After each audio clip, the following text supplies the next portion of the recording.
How can we deal with our negative emotions? Hello guys, welcome to Yundel channel, and today I want to share with you again how can we deal with our negative emotions.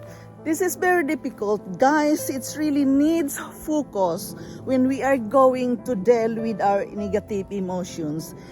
It is a mindset work that we are going to work with ourselves. It is not easy at all. Why? Because it takes time. It takes effort. It takes, the whole you to work with your emotion. So guys, I am sharing this with you again from my own reading and from my own life experience. I am walking here in the woods thinking some thoughts to share with you today. Guys, I am forever grateful to each and every one of you dropping here by in my channel. I welcome you all and join me in sharing thoughts for today. Welcome. How can we deal with our negative emotions? Guys, as what I said, it is a mindset work. It is an effort, needs focus when we are going to deal with our negative emotions. We must deal with it by first respecting ourselves. It is very important that we know how can we respect ourselves. Love yourselves. Respecting ourselves, guys, by listening to our inner voice. Yes, it is very important that you are aware what is your inner voice is telling you right now. We must not blow things out by proportion, by going over them time and again in our mind. It really needs focus when we are dealing with our negative emotions. We must try to be reasonable, accept the bad feelings, acknowledge it, and you are going to, I've been said this again before, embrace those feelings even though we don't like it. Be reasonable, accept the bad feelings which are occasionally unavailable, and think the other side of the situation. Yes, you are going to be mindful. We must try to acknowledge our bad feelings, which is sometimes unavoidable, and think of the ways to make ourselves feel better. It is not easy to feel better right away, guys, when we are dealing with our negative emotions. Yes, number one here, we are going to try to relax. It's not easy to relax when you are dealing with these emotions, guys. Try to relax and practice breathing in and out. Yes, we must going to work with ourselves in dealing with our negative emotions, and very important, guys, that we are honest with ourselves. We are not going to sabotage our feelings. Be honest and be true to yourself. Use pleasant activities like reading, like walking, like me, for example, now walking. And if you want to talk with somebody, talk to the people you trust with. Yes, guys, we must understand that our emotions are trying to tell us something. We must listen to our inner voice. We must deal with our feelings by being silent, listen listen what yourself is telling you. It is very important that you know how to listen your inner voice.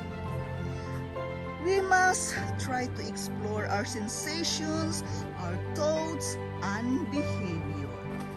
Yes, this is very important, guys, to acknowledge. And yeah, it's about respecting our feelings.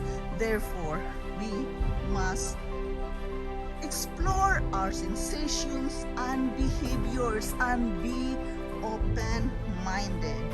Make the internal, external, through art. Have your imaginations explore what you can do with your feelings. We must keep a daily log. Yes, there we are again, a daily log, like for example journaling, writing it down. It is very important that we can write our feelings as well as we can write our behavior, what you are doing, your activities for today. Feel the emotions, and again, journaling is very important. We must get curious about care, how you can take care with yourself, how can you take care the other person who is there with you at the moment. Yes, guys, we must journal about anger and sadness. We must learn to write it down, our feelings, what you are feeling at this very moment. Write it down, verbalize it, and express it through writing. We must explore how the other sources affect us. Our emotions, again, it is about being aware what is going on with our feelings. It is really very important, guys, that we can talk with ourselves, and writing it down is very important. Yes, guys, again, it is very important that we must identify our emotion by noticing it and name our feelings. Have you ever think it, guys, to name your feelings? Name your feelings and write it down. To start, just notice how you feel and what the things are happening you at this very moment. Yes, like me, for example, now, the mosquitoes are eating me here in the woods. There's a lot of mosquitoes. Guys, pick one emotions, for example, like joy or anger, and describe your anger, describe your joy. It is very important, guys, that we can write it down what we are really feeling. Guys, it is very important that we must learn new words for our feelings. Yes, it is very important that we can say what is the name of your feelings. We must deal our negative emotions and difficult emotions by turning toward our emotions with acceptance. Yes, acceptance is very important, guys, to work with our feelings, verbalize it, and write it down. We must identify and label our emotions. We must realize the importance of our emotions. We must inquire and investigate what we really feel. We must let go of the need and control our emotions. And most of all, we must accept our emotions. Guys, here it is. My point is to deal with our emotions, whether negative or positive. Difficult emotions must have full control, self-control, and self-discipline to ourselves. Don't let your feelings overpower you.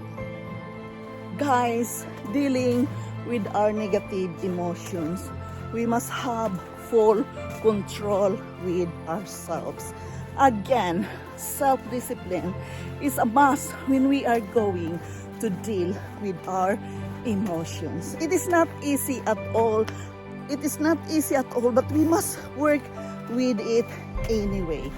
So guys, be aware, be mindful, and self-control, self-awareness must be practiced when we are going to deal with our negative emotions. And very important is we can respect ourselves. Remember that you love yourself, right? So it is very important that you can write it down what you are feeling.